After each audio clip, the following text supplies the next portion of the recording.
बिस्मिल्लाहिर्रहमानिर्रहीम। अस्सलाम वालेकुम, कैसे हैं आप सब। मैं हूं आपकी टीचर मलिहा यास्मीन और मैं वेलकम करती हूं आपको साइंस ग्रेड 4 में।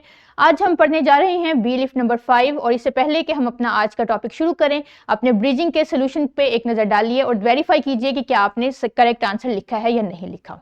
तो हम आगे बढ़ते हैं। हम आज पढ़ेंगे कि एक फ्लावर के स्ट्रक्चर क्या हैं और इनका फंक्शन क्या है, major parts of the flower and their function, ये हम आज पढ़ेंगे। एक फूल के चार मेजर हिस्से हैं, चार बड़े अहम हिस्से होते हैं एक फूल के। सेपल सबसे पहला हिस्सा, पेटल्स दूसरा हिस्सा, स्टेमन अंदर की तरफ तीसरा हिस्सा और कार्पल अंदर की तरफ चौथा हिस्सा। अब हम बारी बारी इनके स्ट्रक्चर और फंक्शन देखेंगे। सबसे पहले आता है sepals.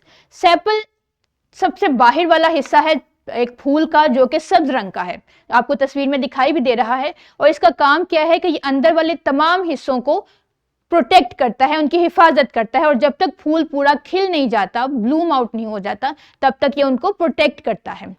Next comes the petals. Petals are the colourful part of the flower. अब पेटल्स कलरफुल पार्ट है एक फ्लावर का। ये वो हिस्सा है जिसे आप देखते हैं, जिसे आप एडमायर करते हैं, जिसे सूंघते हैं, खुशबू लेते हैं, और यही इसका काम है कि ये अपने कलर्स के ज़रिए और अपनी खुशबू के ज़रिए डिफरेंट टाइप्स के इंसेक्ट को अट्रैक्ट करे। डिफरेंट टाइप्स के इंसेक्ट आके क्या करेंगे, वो फूल पे आएंगे, यहाँ से पोलन्स लेंगे और इसको डिस्ट्रीब्यूट कर देंगे। So the petals are the major parts of the flower that attract insects और अदर बीज और other animals so that they could help into their germination or fertilization process. The third part of the flower inward, अगर हम बाहर से अंदर की तरफ जाएं, सेपल्स पेटल्स और इसके अंदर आते हैं anthers. Anther is a sac that sits on the top of the filament. Anther और फिलामेंट दोनों मिलकर, जैसे कि आप तस्वीर में देख सकते हैं कि लंबा सा एक जो स्ट्रक्चर है फिलामेंट, ये फिलामेंट और एंथर दोनों मिलकर स्टेमन बनाते हैं और इनका काम क्या है कि ये अपने अंदर पोलन बनाते हैं। Pollen, it is where the pollen is produced. अब पोलन क्या है, पोलन वो छोटे छोटे से पार्टिकल्स हैं, छोटे छोटे से ज़रात हैं जो कि इसकी रिप्रोडक्शन में फूल की हेल्प आउट करते हैं। तो इससे आगे बढ़ें, अंदर की तरफ जाएं तो जो आपको मेजर स्वॉलन पार्ट नजर आ रहा है, ये फिलामेंट है। आगे इसके पास नेक्स्ट है फिलामेंट। अब फिलामेंट क्या है, filament holds up the anther to make it more accessible to pollinators. Anther जुड़ा होता है फूल के साथ अपने फिलामेंट के जरिए। फिलामेंट बस उसको सपोर्ट फ्राहम करता है, असल काम एंथर में होता है। Next comes the स्टेमन। अब स्टेमन, एंथर और फिलामेंट दोनों मिलकर स्टेमन बनाते हैं। एंथर और फिलामेंट दोनों मिलकर स्टेमन बनाते हैं और ये इसका कलेक्टिव नेम है दोनों के लिए। ये it is actually the male reproductive organ of the flower. अब इससे आगे चलें हम, तो आगे की तरफ आता है स्टाइल। स्टाइल क्या है, style is a tube like structure which supports the stigma, जो आपको तस्वीर में भी जूम आउट किया हुआ दिखाई दे रहा है। अंदर की तरफ सबसे आखिरी हिस्सा है फूल का और इसमें स्टाइल इसका मिडल पार्ट है।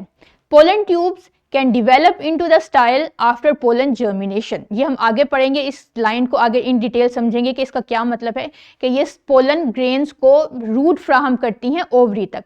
स्टिग्मा स्टाइल का सबसे ऊपर वाला हिस्सा है। ये वो जगह है जहां पे पोलन ग्रेन्स आके एंथर से स्टिक होते हैं। एंथर से पोलन ग्रेन्स स्टिग्मा पे फॉल करते हैं और वहां से फूल इसमें जो आपने पहले पढ़ा था उसके अंदर चले जाते हैं। इसके आगे जाएं और इसी के नीचे जो स्वोलन पार्ट है वो उसे कहते हैं ovary. Ovary produces and contains developing seeds और ओव्यूल। जैसा कि आप इसके जूम आउट हिस्से में देख सकते हैं, ये इसके फोर्थ पार्ट का तीसरा हिस्सा है ओवरी। और इन तीनों पार्ट्स को ओवरी, स्टिग्मा और स्टाइल कहा जाता है कार्पल। ओवरी, स्टिग्मा और स्टाइल, इन तीनों को कलेक्टिवली कहा जाता है कार्पल और ये फीमेल रिप्रोडक्टिव पार्ट है। अब फीमेल रिप्रोडक्टिव पार्ट क्या करता है कि वो जो आता है pollen grains, male reproductive part स्टेमन से स्टिग्मा के ऊपर आएंगे, यहां से यहां तक, तो और इसको ये रूट फ्राहम करेंगे स्टाइल और फिर ये ओवरी के अंदर चला जाएगा जहां पे सीड फॉर्मेशन एक्चुअली होती है। दिस इज ओवरी और ये कलेक्टिव हिस्सा कहलाता है carpel. This is the female reproductive part, जबकि ये जो बाहर वाले हिस्से हैं इन्हें हम कहते हैं स्टेमन, it is the male reproductive part. So it was all about the structure of flower. इसको गो थ्रू कीजिए, बार बार कीजिए। आप एक फूल लीजिए, उस फूल को डाइसेक्ट कीजिए और इसके डिफरेंट हिस्सों को लेबल कीजिए ताकि आपको इसकी क्लैरिफिकेशन बहुत अच्छे से हो जाए। So it was all about what is in the flower. इसके बाद आप अपना फॉर्मेटिव चेक परफॉर्म सॉल्व करेंगे किताब पे भी और इसके रिस्पेक्टिव पेजेस वर्कबुक पे भी, बी लिफ्ट 9 की हेडिंग के अंदर। ये आपका वर्कबुक के लिए पोर्शन है जो आप इसमें करेंगे। इसके बाद आएगा थ्राइव यानी होमवर्क। होमवर्क आप अपने घर में करेंगे और अच्छे से इसको कीजिएगा, और अगर कुछ ना हो तो इस वीडियो को बार बार देख के इसको समझने की कोशिश कीजिएगा। नेक्स्ट बी लिफ्ट में मिलते हैं, उस वक्त के लिए अपना ख्याल रखिएगा। अल्लाह हाफिज़।